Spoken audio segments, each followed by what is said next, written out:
see you all here today, appropriately socially distanced. For those of you who don't know, to my right is Melissa DeRosa, Secretary to the Governor. To my left is Robert Mujica, Director of the Budget. Always happy, always smiling. Today is Sunday. It's a beautiful day in New York City. Sunday for me is a day of reflection, and we'll do a little reflecting. Today is day 64 since we closed down New York. Only 64 days, feels like a lifetime, but only 64 days. Today's numbers: the total hospitalization rate is down, and that is good news for all concerned. 9,786, below 10,000, which is a big deal for us. You have to go back to like May 18th and 19th to see where to get near that number. March, I'm sorry. The number of total hospitalizations again is down. The number of intubations is down, and that's really good news because intubation is generally bad news. The number of new cases is 789. That's good news. We were hovering at about 900, 1,000. That may be just a reporting anomaly because this is over the weekend, and the weekend reporting tends to be a little different. And remember, this reporting system we just put in place. This never happened before, where hospitals were reporting on a daily basis. So, and hospitals have a lot going on, so I wouldn't bet the farm on any of these specific one-day numbers, but the overall trend is good. The number that is the most important number that we look at, which is still tremendously distressing, is the number of deaths, 280. And you can see that that number has not moved dramatically in a relatively long period of time. But the overall direction is good, even though it's very painful. I think it's important that we take a moment and learn the lessons of what we've been going through. This has been unprecedented, what we've been doing for the past 64 days. This was all an urgent situation. This was all hurry up. We had to quickly figure out a plan, quickly enact a plan. But now we're a couple of months into it, and I think simultaneously we should be learning the lessons of what we just went through. People talk about this like it's going to come and go and it's a once in a lifetime. I don't know that it's a once in a lifetime, and I don't know that it's going to come and go. There are people now talking about a second wave. They're talking about a possible mutation of the virus.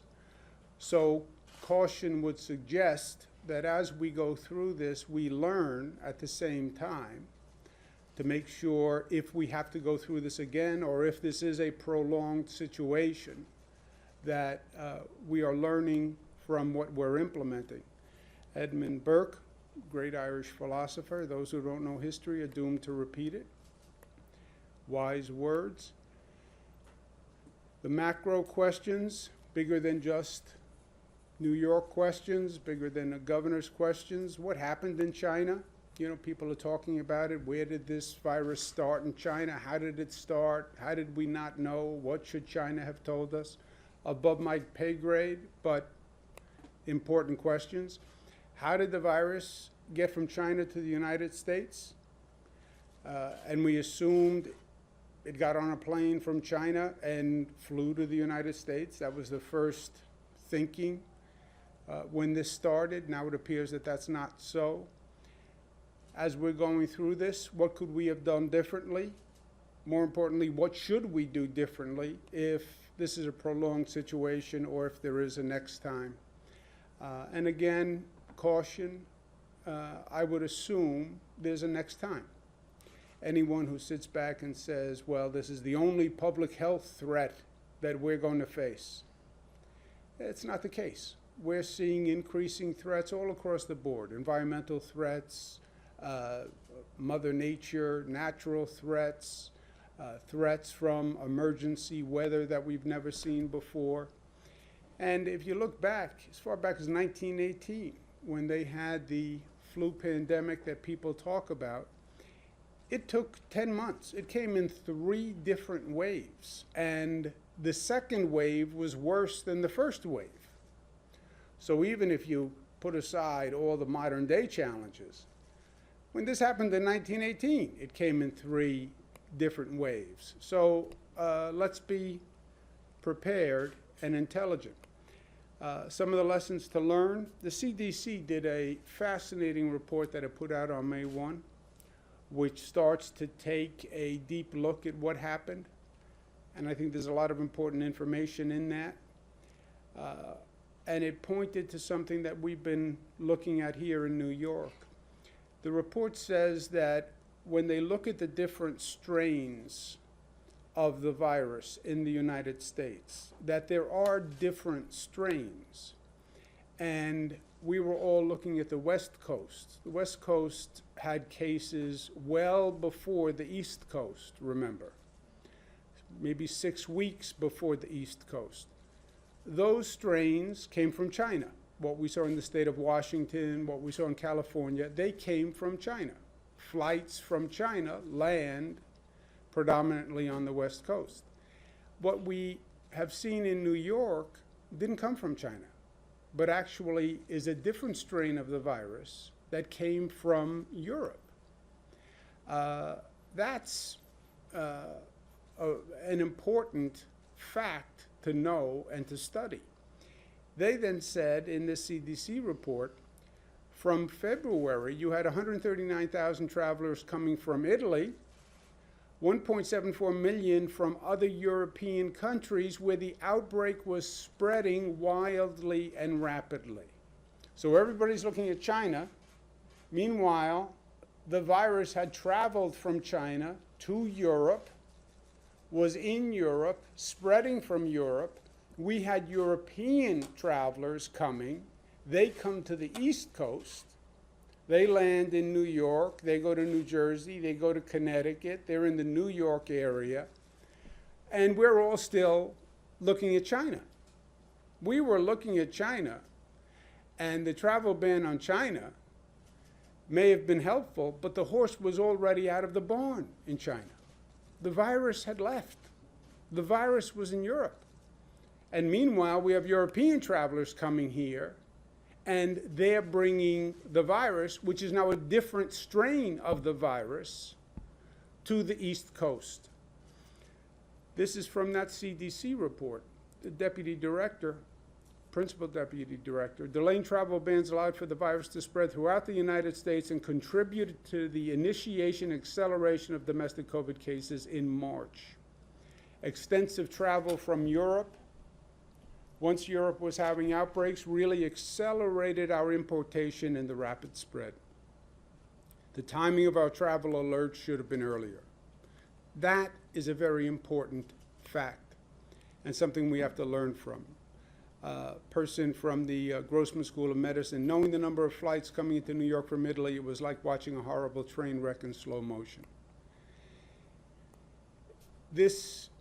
Nobody was watching Italy and Europe at the time. Nobody was even thinking about it. Today we must consider an outbreak anywhere is an outbreak everywhere. A.J. Parkinson. And I think those are words to remember going forward. Outbreak in China. In a number of days it's going to be in Europe. From Europe it's going to come to the United States, assuming it didn't come from the United States immediately from China. Another lesson we have to learn is our hospital system. You know, we talk about our hospital system. We don't really have a public health system. We have a hospital system. And we learned the hard way about the capacity, the equipment, and the management of our hospital system. New York City, we have only 12 public hospitals. They are the Health and Hospitals Corporation. They're run by New York City. But there's only 12 hospitals in that public hospital system. 44 hospitals are private hospitals. They're private institutions. They're regulated by the state, but they are private institutions. They have their own area of expertise, they have their own basic clientele, and they're doing business as individual entities, like an individual college, right? We have a system of colleges, but each college is individual. It's the same thing with hospitals. Each hospital is an individual entity. Long Island, we have 4 public hospitals, but we have 19 private hospitals. Westchester, 1 public hospital, 12 private. Rockland, 1 public, 2 private. Hudson Valley, rest of the state, 2 public hospitals, 87 private hospitals. So really, your healthcare capacity in the state is all in the hands of private hospitals, right? You have 176 private hospitals in the state. That's the capacity. But that means you have to now rely on those private hospitals, get them all to be part of one system, which day to day, that does not happen. They're operating themselves. We have, again, state regulations that say this is how much you must operate. But they operate as individual entities.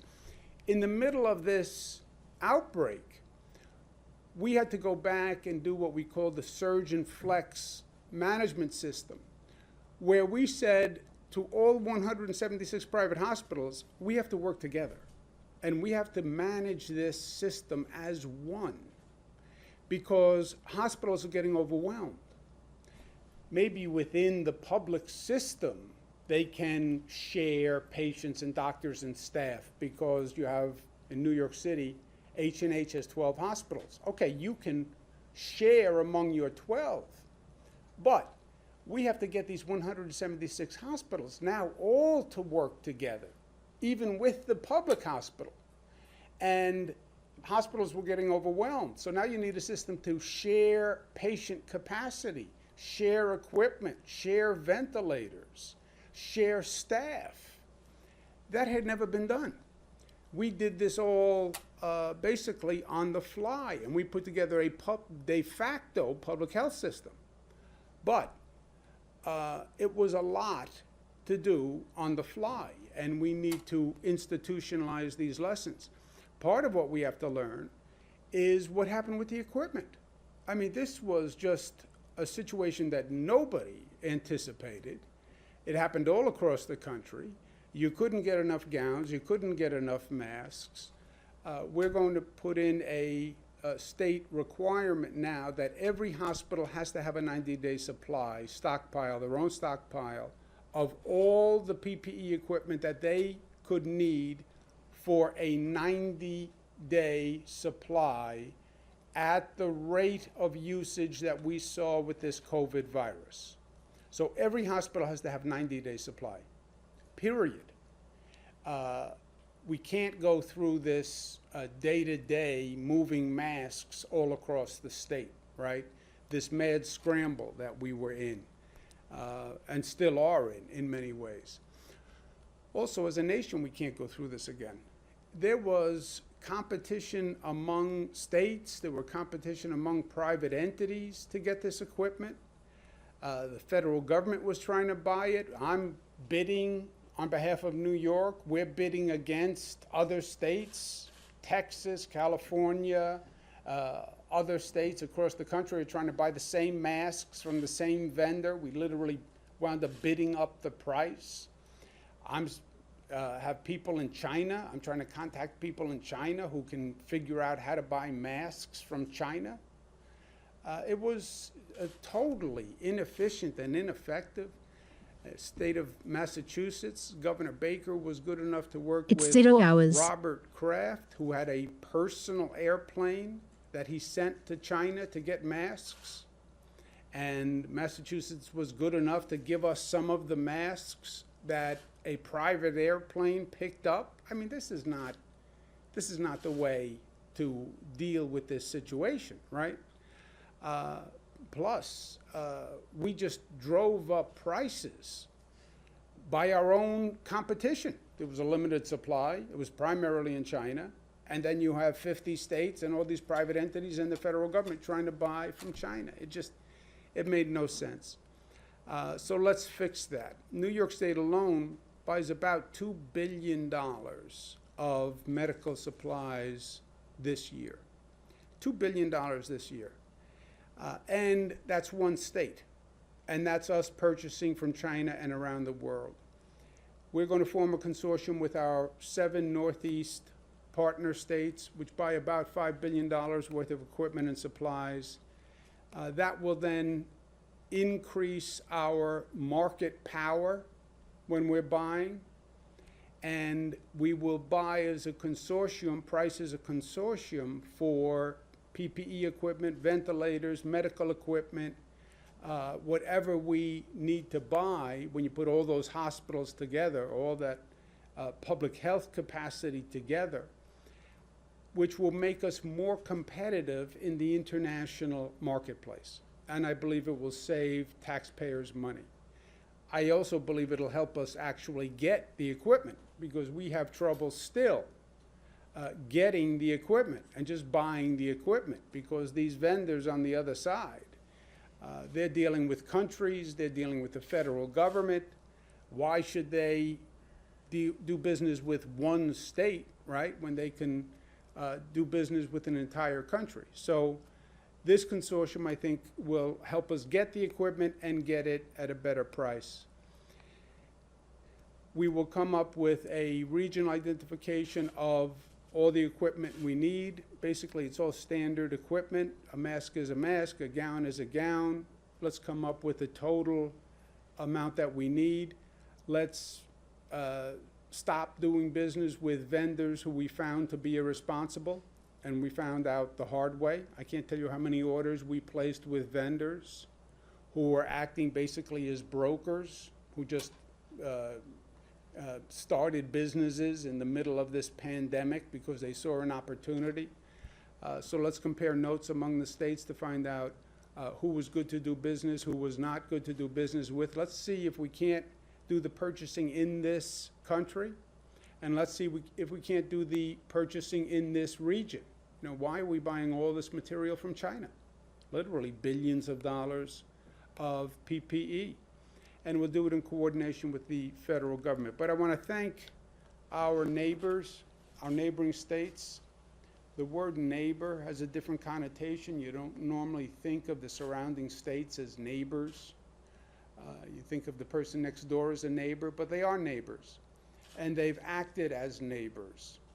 I can't tell you how supportive Governor Murphy in New Jersey and Governor Lamont in Connecticut and all the other governors in our coalition have been. Literally, where you can pick up a phone and I can say, I need help with masks. Do you have any extra masks? Do you have any extra gowns? Can I borrow this? Can I borrow that? Really, the way you would deal with a neighbor in an extraordinary circumstance, right? You'd knock on the door and say, can I borrow this? That's how these states responded.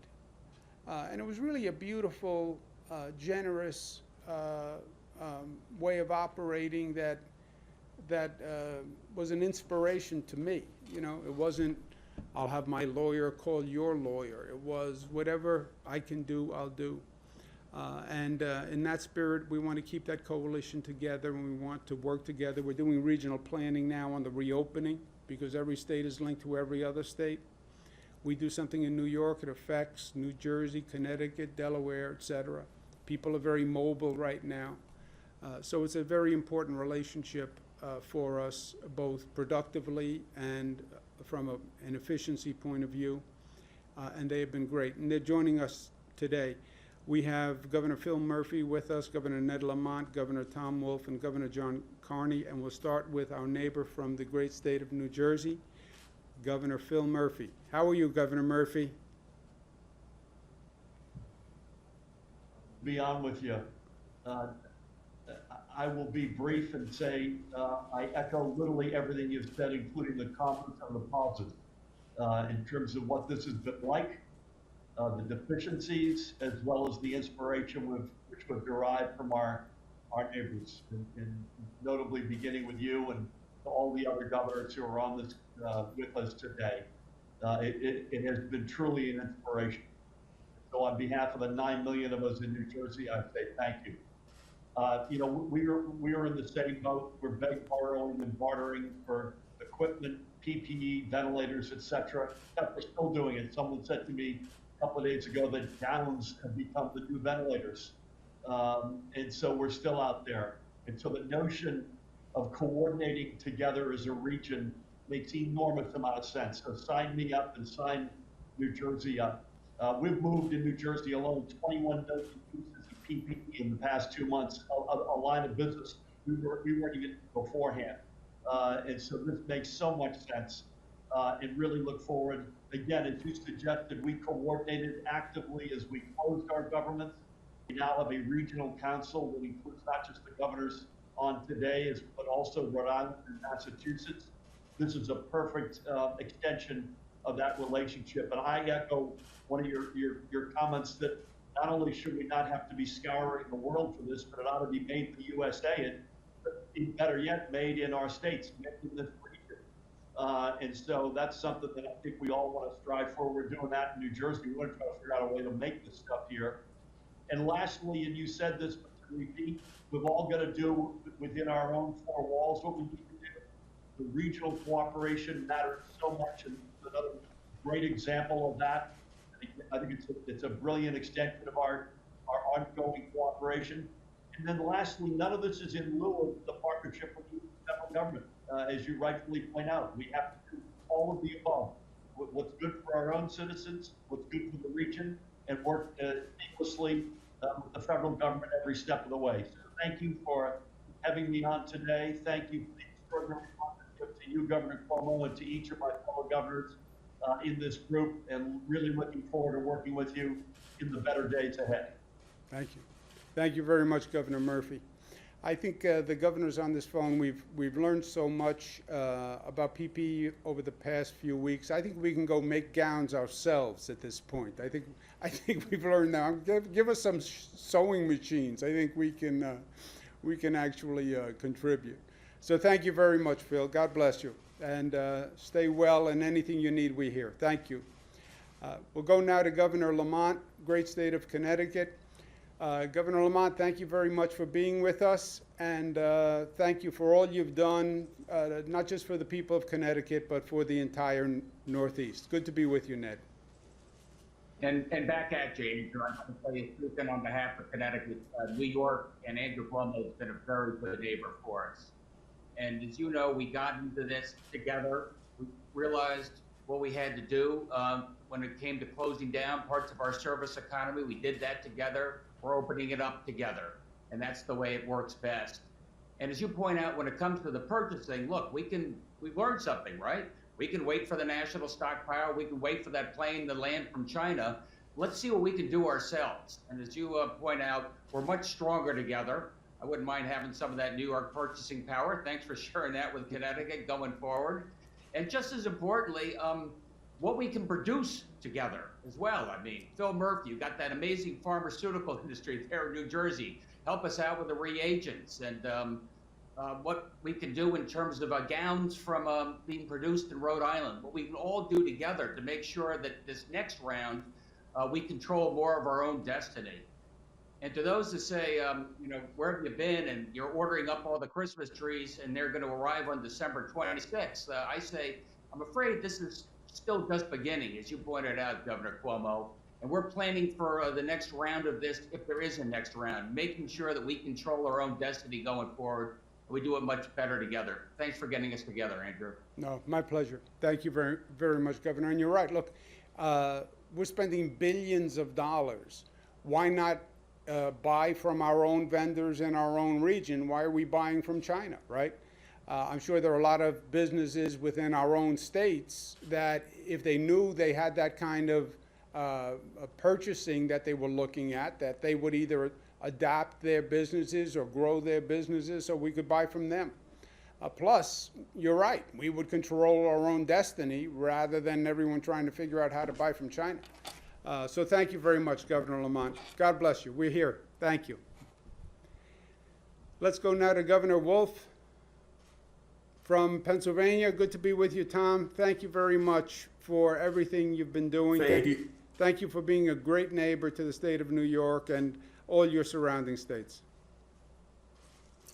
Thank you, Governor Cuomo. And thank you very much for organizing this. Again, a few weeks ago, we all got together and announced that we were going to work together to fight this pandemic. And uh, we said then that by working together, we can do a lot more than we can do if each of us works on our own.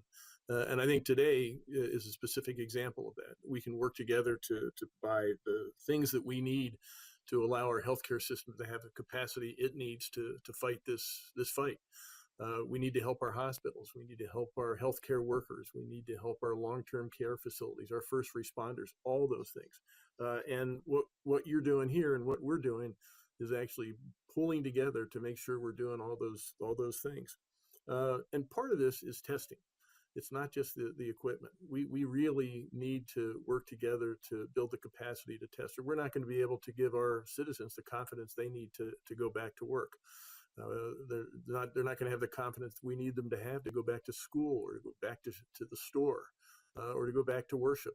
So all those things are really important. And by working together, we can pool our financial resources, which are really important and significant. As you pointed out, Governor Cuomo, we can actually pull the brain power that exists, the great institutions in our areas, and the manufacturers who can make this stuff. All of that we can pull together. And if we can do that with even with something as difficult as testing, I think we're going to make sure that we get through this in the best possible way. So thank you for pulling this together. This is really important, and I'm proud to be with you. Thank you, Governor Wolf, and you're so right. Look, we're creating in some ways new industries, right? Whoever heard of the testing industry or the tracing industry, or these reagents that all these tests now use? Even the demand on PPE. I mean, this is a whole new world for all of us. But there's also an economic opportunity in it, and we should take advantage of it because we need it, and it's not going away, and it's going to be a major industry going forward. So let's make sure it happens here. But Tom, thank you very much. Thank you for all the help, and thank you for everything you're doing. Really, you're an inspiration to all of us. Thank you, Tom. And we have Governor John Carney with us from Delaware. John, thank you very much for being with us. Thank you for all the help. Thank you for all the support. Thank you for the friendship through all of this, which is also very important. Just the personal support is important as we're going through this as colleagues. Thanks for being with us today, John. Yeah, thank you, Governor Cuomo, for including Delaware in this coalition. Thank you for your great leadership there in the state of New York, and particularly Metro New York City with your colleague governors on either side of you. You're an inspiration, frankly, to all of us. Our hearts go out to you as we see the numbers. I was really happy to see your numbers on the chart at the beginning of your conference today as they trend downward. That's really a very good and positive thing. And thanks for including us, a state of, we like to refer to ourselves as a state of neighbors. There's just shy of 1 million Delawareans here on the southern end of this geographic coalition on this side of I-95 and the Amtrak Northeast Corridor, which connects all of us.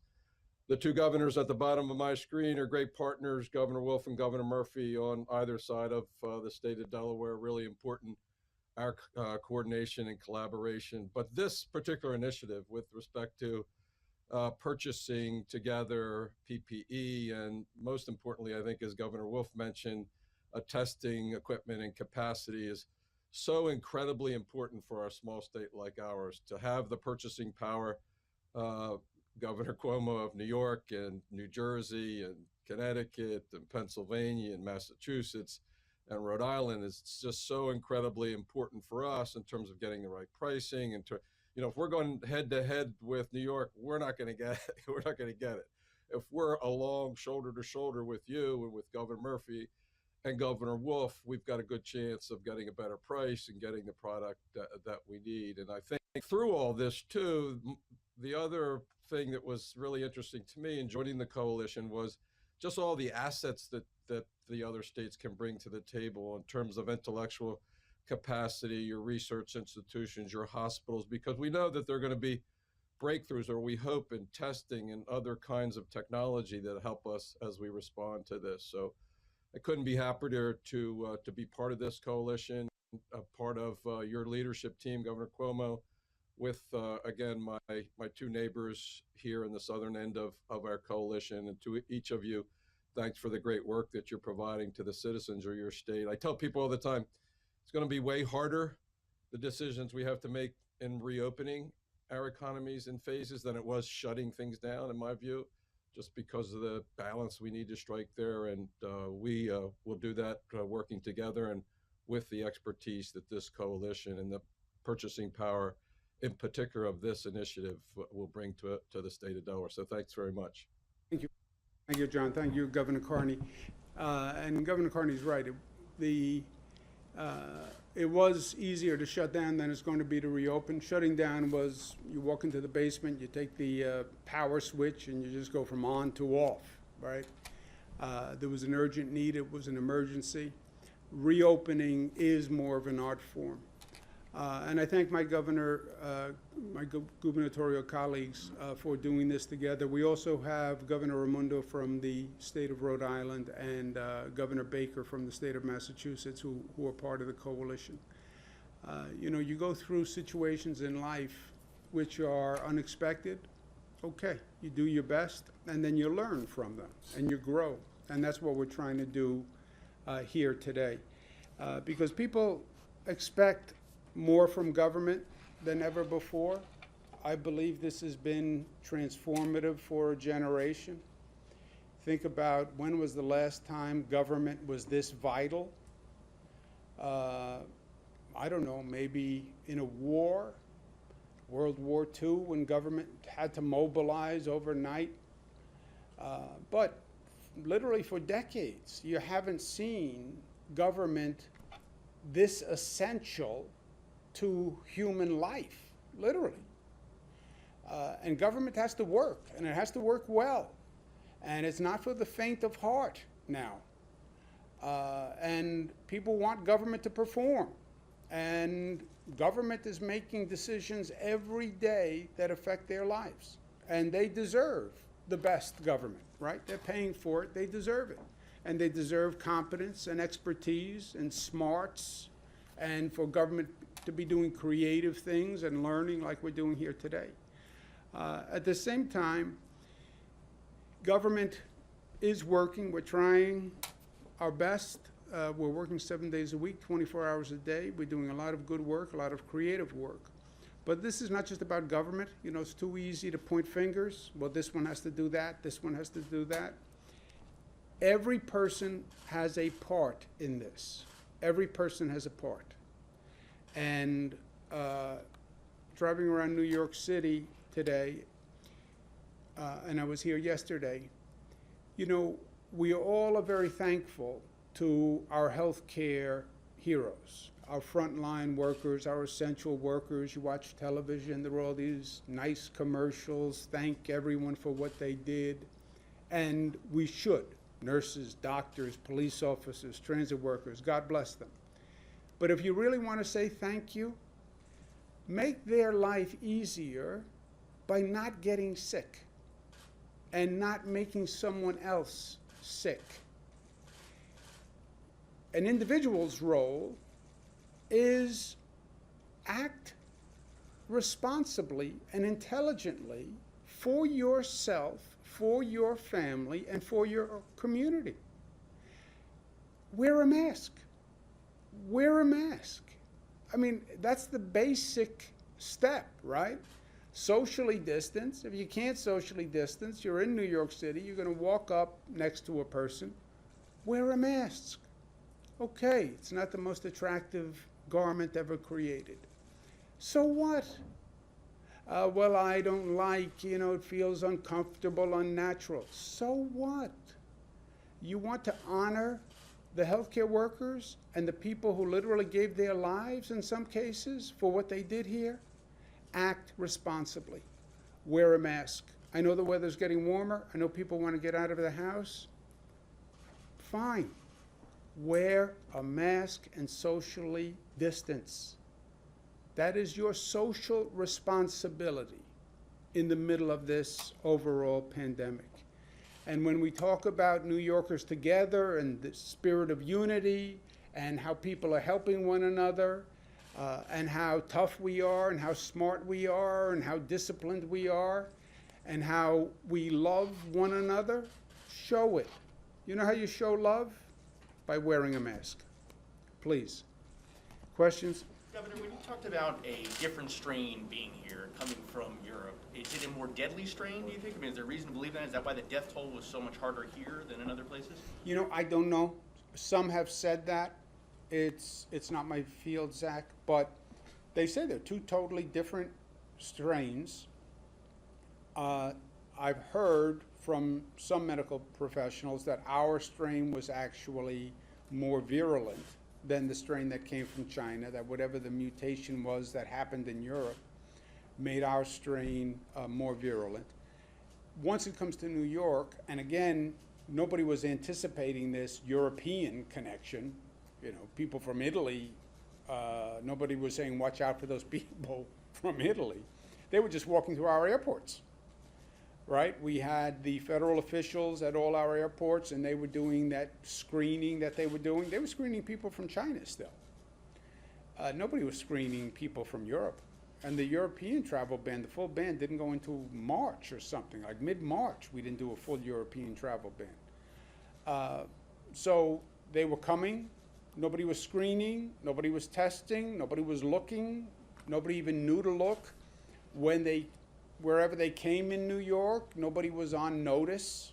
You know, nobody said, watch for Italian people from Italy, watch for people from Ireland and the UK. Nobody. So it was just, we were totally unaware of it. Then apparently it's a different strain. Then once it gets to New York, now you have that density in New York, right? And density is the enemy here. And that New York dense housing, dense transportation, dense sidewalks, in that density, it takes off like a fire through dry grass. And then it spreads. It's in New Jersey, it's in Connecticut, that whole area. But especially since nobody knew. I mean, nobody knew, right? We were doing this every day. Nobody ever talked about transmission through Europe. Dave Carlin, CBS 2. I know that. Well, I have the mask. Wasn't sure. The question I see have your for you- eyes, though. You talk about the road to recovery and reopening as being an art form. Your fellow governors feel the same way. How much of this is based on some personal observations in the last couple of days and gut instinct as opposed to the numbers and benchmarks you say are so important? A good question. First, follow the data. I believe you can do this as a science. You know, is it science or is it art? Let's say it's a combination. But drive it as a science. Do it by the numbers. You know, we're calculating the spread of the virus, right? That is a mathematical equation on some levels. And the more you open, the higher the rate of infection will spread. That is inarguable. The question is, how much does it spread? How fast does it spread? And how fast is it spreading compared to your healthcare capacity? That is a formula. You can plug numbers into that formula. And that's what we're doing. That's the R0, that's the rate of transmission. We want to keep the rate of transmission below 1.1. We're now at about 0.7, so we have a margin of error, 0.7 to 1.1. Over 1.1, you're now in epidemic, outbreak status. So part of it is there's a mathematical formula. And that's what we're trying to educate our local partners about in local government. You want to talk about reopening your region, your city, your county, et cetera. When will the state reopen my region? Well, here's the formula. Plug the numbers in and look at what the formula says. That's the science of it. And with all this political talk and all these political opinions, I like to stress the science because it belies the politics and the emotion. Look at the numbers. Look at the numbers. The art form is, look, I've been in the federal government, I've been in state government, I was the attorney general, I did emergencies in the federal government all across the nation, all across the world. So you bring an educated your word was gut instinct. You bring an educated gut to it. I bring an educated gut to it because I've gone through this before. But educated gut plus stick to the science, stick to the numbers. So what does your gut tell you at the moment?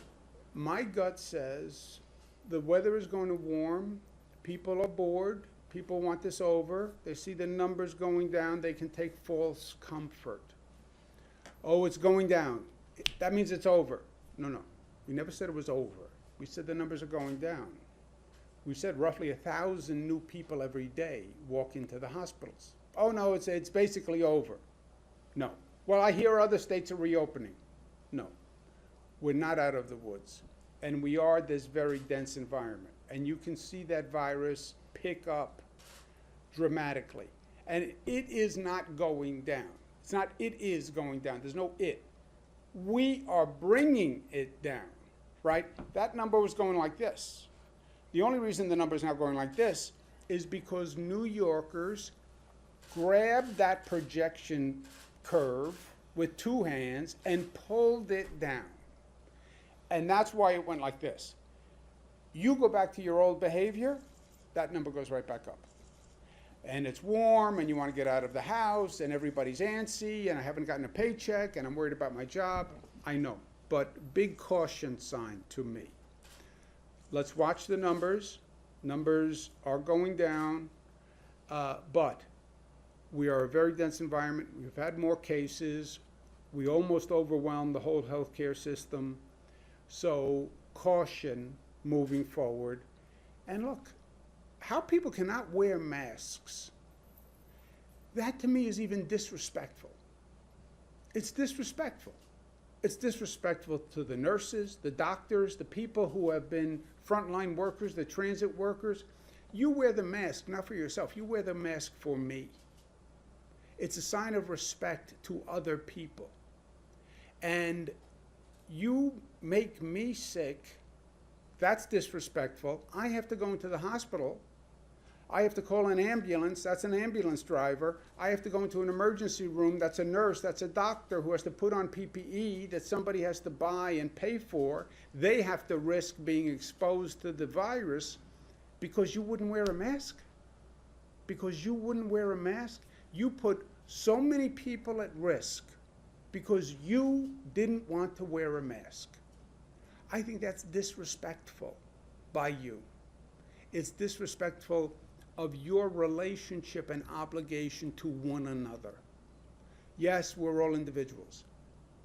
We're individuals who live in a community in the middle of a global pandemic. Just be responsible and show respect. And I don't think that's too much for each of us to ask of one another. That's a basic common decency in this situation. Zach? Governor, there's, based on media reports from yesterday, we've seen a lot of people going out to Central Park, to the beaches in Coney Island, to spaces all over the city. Is there enough enforcement right now of social distancing? And is it actually safe, so long as people wear masks and keep a little bit of space, for people to linger sometimes all afternoon at parks and other areas across the city? Look, ideally, if you're protecting yourself and your loved ones, or by the way, if you're a member of a vulnerable population, the ideal is to stay indoors. There's no doubt. However, you can't stay indoors forever, and the weather is nice, getting outside, getting some exercise, getting fresh air is good. Staying socially distanced and wearing a mask are basic precautions that should keep you safe. Not as good as staying in the house, but should keep you safe. But that assumes people around you are wearing masks, people around you are acting responsibly, so it's not even a situation that you can control yourself, right? What happens to you is dependent on what I do and how I act. I don't wear a mask. I sneeze on a park bench. You walk up 2 minutes later and sit down on the park bench. Or by the way, you walk up a half an hour later, maybe, and sit on the park bench. And you put your hand down, and then you wipe your face. Now you have a problem because of me. That's why the mask wearing.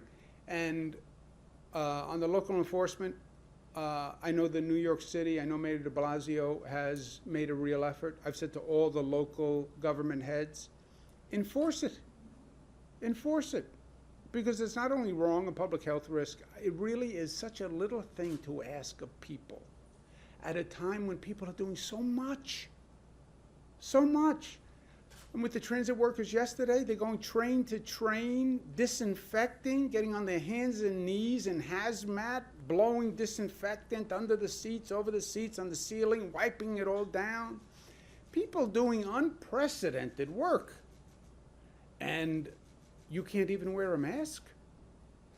No.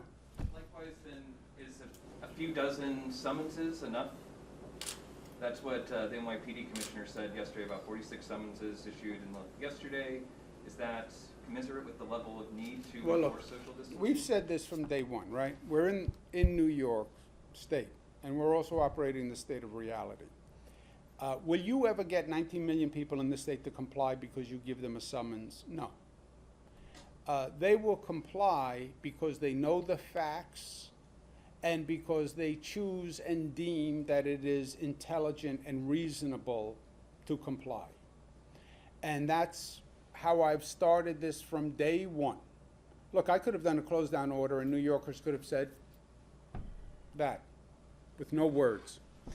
They could have just not complied with it, right? And then what would I do? Run around giving summonses? It wouldn't work. Went through all the facts, explained why, and then we closed it down, people complied. It's going to be the same with masks and personal behavior. This is a new level of personal behavior now that we're asking people to undertake. And I think they will get it. I think it's not going to happen because of law enforcement, but law enforcement has a role. But I think they have to understand it and they have to get it. And I think if New Yorkers, you know, the best enforcers of social behavior are other enforcers, other New Yorkers, right? I think if New Yorkers get it, you walk down the street without a mask, I think other New Yorkers are going to let you know. And as long as they do that within the bounds of decorum, I don't think that is a bad thing. Governor, you talk about lessons learned.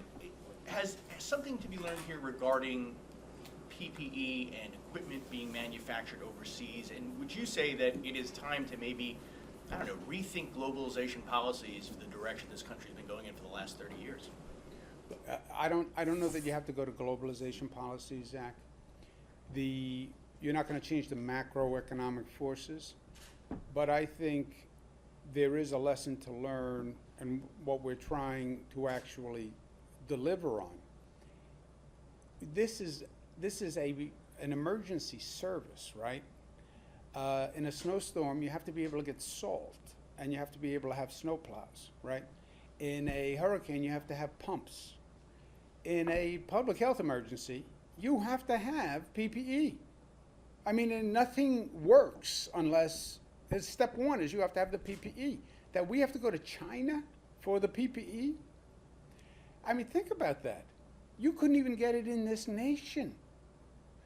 We started making our own in the state. But that's a national security issue to me. Yeah, you have to be able to get masks and gowns and whatever medical equipment you need so this nation can run a healthcare system in the middle of an emergency. Yeah, and forget the macroeconomics. Just from a national security point of view, I think, yes, you have to be able to do that. You can't be dependent on China to have the basic equipment to save lives in the United States. That's what this came down to. I mean, think about it. That Robert Kraft, God bless him, owns the New England Patriots. New England Patriots haven't done New Yorkers a lot of favors over the years. Great. But Robert Kraft has to send a private plane to China to pick up masks for Massachusetts? That's how we handle a global pandemic? I have to call Mr. Kraft and say, can you do me a favor, Governor Baker, as long as the plane is going Could you pick up some masks for me? I mean, that's how that happened, right? It's two major states in the middle of a pandemic. Robert Kraft is sending a plane. Do you guys want to comment on anything? No, I would just, Zach, on your point before when you asked about the higher cases in New York versus the West Coast, the virulent stream, which, as the governor said, there's sort of mixed reviews out there. But it's important to remember it's not just that the travel ban here didn't happen until I think it was March 16th after they did the first version where they closed it down to most of Europe, and then the 16th was when it went into effect, including the UK. Whereas they did the Asia travel ban at the end of January, early of February. And so those flights from Asia go to the West Coast. The flights from Europe come to New York and Newark. But look at that variance. End of January, you do the China travel ban. You don't do the UK travel ban to the middle of March. End of January to the middle of March. The virus was not hanging out in China, waiting for you during that period of time. January, it got on a plane, went to Europe, and then spread in Europe, and then from January to mid-March was coming from Europe right here. And then I think on top of that, there was this false sense of security in that the CDC was doing testing, so they were coming back and saying there's no cases in New York. But the people that they were testing a very select few that were coming off of planes from their hotspot designated regions. And then they were letting everybody else come right through the front door without doing temperature checks, without checking to see if they were demonstrating any of the symptoms that you would have. And so, I mean, in retrospect, what did everyone think was going to happen? And it was here much sooner, right? I mean, that's Yeah. got to be the- According to the New York Times report last week, they think there were 10,700 cases here in February. One more, sir. On the overnight subway closures, are there any benchmarks you're looking at for when we might see overnight subway service again, and that would also involve obviously less cleaning? So what would overnight subway service a return look like? Look, the subway service will return when the pandemic ends. You tell me when the pandemic ends, I'll tell you when the subway service resumes. But for that, look, we don't really have a choice, in truth. Most of these issues, we don't have a choice. You do what you have to do. We didn't have a choice whether or not we bought PPE from China. We don't have a choice whether or not we disinfect the trains. I am so grateful to the frontline workers who show up every day. You know, think about what we did here. We had to explain to New Yorkers how vicious this virus was so they would actually honor the close down, which is what we were just talking about. The next sentence out of my mouth is, yes, it's vicious, we need the close down. Next sentence is, but I need the essential workers to come to work tomorrow morning. What, you just said it was a vicious virus, I should stay home, but now the essential workers have to come to work? Yes. Because we need people to run the buses and the trains, and we need the nurses, and we need the doctors, and we need food on the shelves. You want to see things go bad in a hurry? No food on the shelves, right? No electric power. You want to see panic and anarchy? You needed those essential workers. So God bless them. And we still need them. But at a minimum, we're talking about respect, wear a mask. They use public transit. I'm not going to ask them to come to work to get on public transit unless we know the public transit is safe. And safe in this case means clean. And we talk about the density as a spreader. Yeah, that's true. But also public transit, if it's not clean, can spread. Right? One of the surfaces that the virus lives longest on is stainless steel.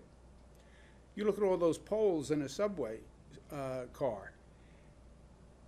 You have to clean the cars. And I'm very grateful to the frontline workers for coming out. They need the public transit.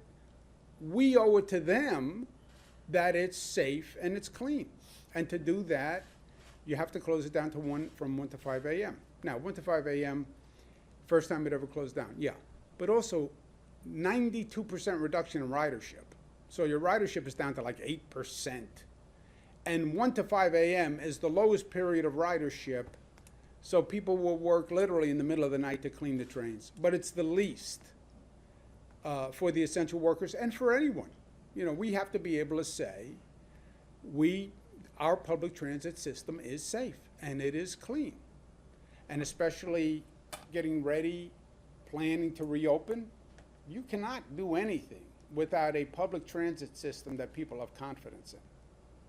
And knowing that it is clean and they know how to disinfect it and they've been disinfecting it, I think that's vital to confidence in New York, right? Which is a big factor that we have to put in the equation here. Just confidence and comfort with the situation in New York in the midst of this pandemic, right? Is the multi-state consortium, the multi-state consortium plan, are you confident that President Trump is still moving ahead with his offer of swabs and the other things, the regions that you need, that promise of 2% of the population testing, or is the multi-state consortium because you don't still have confidence in that? Look, we're working with the federal government. Whatever they can do to help is great. But this is also an ongoing situation. I don't want to sit here and just say, I'm going to wait for the help, for help from the federal government. Whatever help they give us is great. But it's also clear from the federal government that it's up to governors, up to governors, up to governors. So whatever we can do on our own, so we're not reliant on anyone, that's the best. Thanks, guys. Wear a mask. In case you didn't get the message. Thank you.